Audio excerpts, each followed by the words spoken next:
आपको लगता है कौन सरकार आएगा कि हमको नौकरी दे देगा?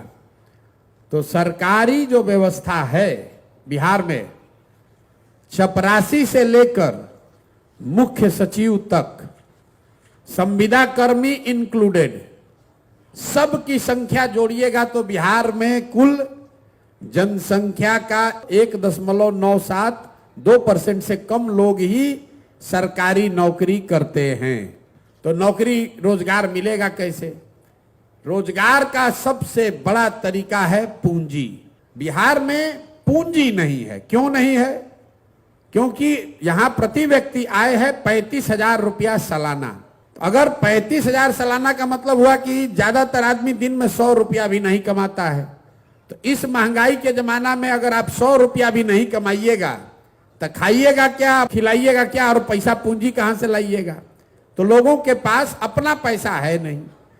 और दूसरा, रिजर्व बैंक एक आंकड़ा जारी करता है जिसको कहते हैं CD ratio, credit deposit ratio. Bank में आपने कितना पैसा रखा और बैंक ने उसके बदले आपको कितना पैसा लोन दिया, कर्ज दिया, व्यक्तिगत तौर पर नहीं, राज्य के स्तर पर। सरकार की जो व्यवस्था है देश में, उसमें बैंकों की ये जिम्मेवारी है कि अगर 100 रुपया लोग बैंक में रखें तो कम से कम 70 रुपया लोन लोगों को मिलना चाहिए, ताकि आप घर बना सकें, मोटरसाइकिल चला सकें, दुकान खोल सकें, कोई रोजी रोजगार बिजनेस व्यापार कर सकें। बिहार में ये रेशियो है 40%। मतलब 100 रुपया बिहार के बैंकों में जो जमा होता है, बिहार के बैंक में सिर्फ 40 रुपया बैंक वाले आपको लोन देते हैं। 60 रुपया कहां जाता है? वो बैंक इस पैसे को उन राज्यों में भेज रहे हैं जहां पर लोग बिजनेस व्यापार कर रहे हैं। गुजरात में, तमिलनाडु में, तेलंगाना में, आंध्र प्रदेश में। वहां सीडी रेशियो कितना है? 90, 95, 100। मतलब अगर तेलंगाना में, तमिलनाडु में वहां के लोगों ने 100 रुपया जमा किया तो बैंकों ने 90 रुपया, 100 रुपया वहां के समाज को दिया कि भाई तुम गाड़ी खरीदो, व्यापार करो, बिजनेस करो। इससे वहां के लोग रोजी रोजगार कर रहे हैं। अब मैं इसको आप एक आंकड़ा समझाऊंगा तो आपके दिमाग खुलेगा, दिमाग की आपकी बत्ती जलेगी कि इसका कितना बड़ा असर है।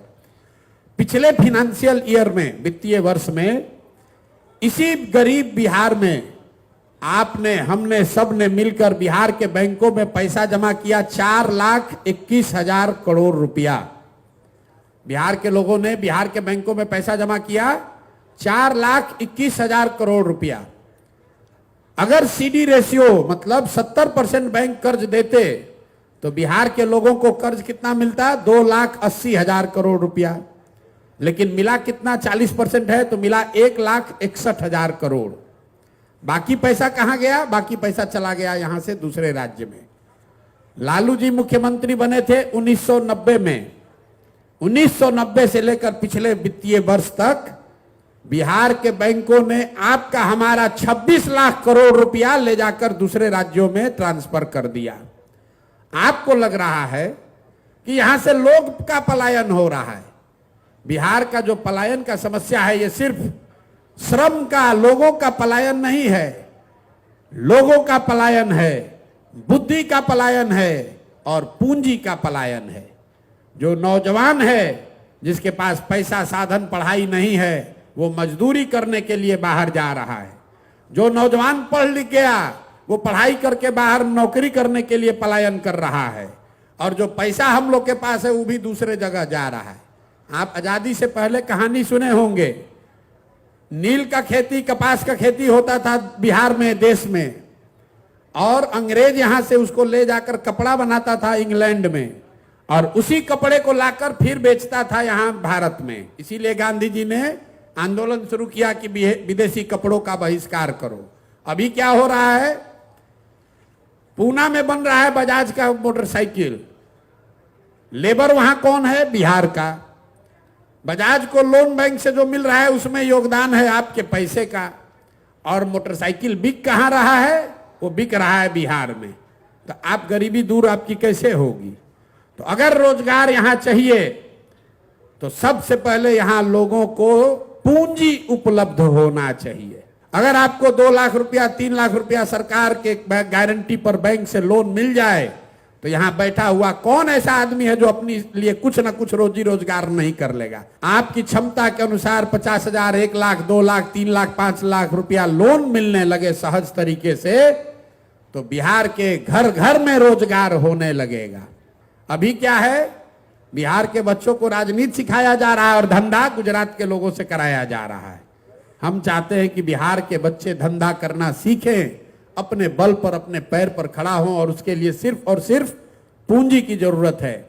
अब आप में से कहिएगा कि आप इतने आसान है तो बैंक वाला अभी क्यों नहीं कर दे रहा है? आपको बता दे रहे, ये बैंकों की मनमर्जी नहीं है। संवैधानिक व्यवस्था के अंतर्गत मुख्यमंत्री के चेयरमैनशिप में एक कमिटी है जिसको हर 15 दिन पर बैठकर यह देखना है कि बैंक बिहार का पैसा बिहार में ही लोन दे। तो बिहार में काहे नहीं हो रहा है? तो जैसे यहाँ का टीचर मुख्यमंत्री का बात नहीं सुन रहा है, दरोगा जी बात नहीं सुन रहे हैं, शराबबंदी जैसे मुख्यमंत्री से लागू नहीं हो रहा है, वैसे बैंक वाला भी नहीं सुन रहा है। अगर सिर्फ बिहार में 70% पैसा जो हम लोग का पैसा है वो बैंक यहाँ लोन देने लगे तो हर साल 2 लाख करोड़ रुपया अधिक बिहार में निवेश होने लगेगा। आप जरा अंदाजा लगाइए कि अगर 2 लाख करोड़ रुपया अलग से खर्चा होने लगे, कितना ज्यादा आदमी घर बनाएगा, कितना आदमी मोटरसाइकिल खरीदेगा, कोई दुकान खोलेगा, उससे लोगों को रोजगार मिलेगा।